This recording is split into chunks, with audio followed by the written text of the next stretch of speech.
everybody wants to be happy. Yes. And everybody wants to feel joy. And all these people who are letting society define their values, they're experiencing happiness, but a very temporary happiness. And what they're looking for is that real joy that you experience by being who you really are. The qualities of your true character are, they're not really something that you can necessarily list off, but they're going to be qualities that when you look at yourself and you're being honest with yourself, you know that this is who you are. These are the things that really make you happy. These are the things that you really enjoy.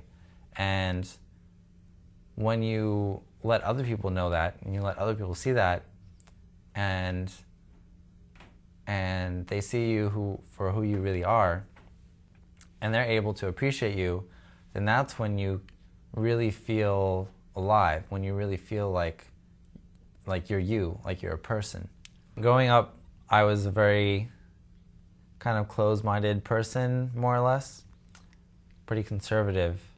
But as I talked about earlier, I had this defining moment where I became more outgoing during my last year of high school. And during that year, there was this commercial for Jack in the Box, the Meaty Cheesy Boys. I don't know if anybody remembers it, but I had this kind of, I thought it was really funny, and so I was kind of into it. And I was in this club called Kewins, it was a service club, and there was an end of the year banquet, and one of my friends said it would be funny if we kind of did a spoof on that. The Meaty Cheesy Boys is a spoof on the boy bands kind of thing, so if we did something like that as well.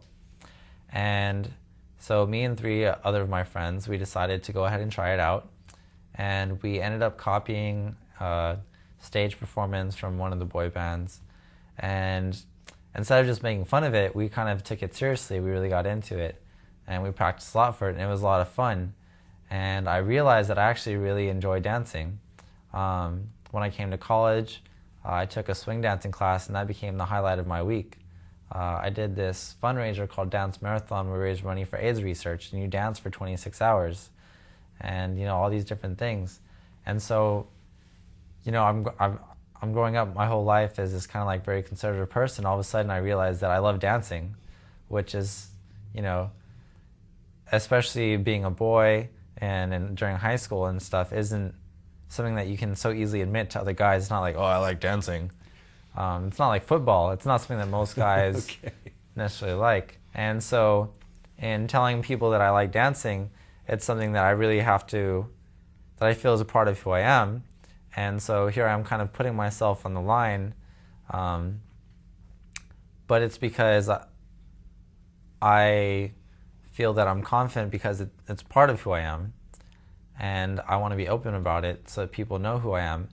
And I find that, initially it sounds kind of funny, but people respect me for it because I am comfortable with sharing who I really am. What kind of an example, will you be for your children? If you've been living your life that way, you probably haven't been entirely happy. And as a parent, you probably don't want your kids to be like that either. But if you are still hiding behind that mask and you are still letting your values be decided by society, by these more like external things, then that's where your kids are going to place their value as well. So as they're growing up, they're going to place their value on looking good and being cool, and you're just, it's going to, that's the cycle that's going on in the world right now. That's what you're saying, yes. And I feel like the world isn't the place that it should be. By having people change to place their values based on who they really are rather than what sells, then that's how you can change society. Exactly. And escape this vicious cycle and instead make it a uplifting cycle. An uplifting cycle. Yeah.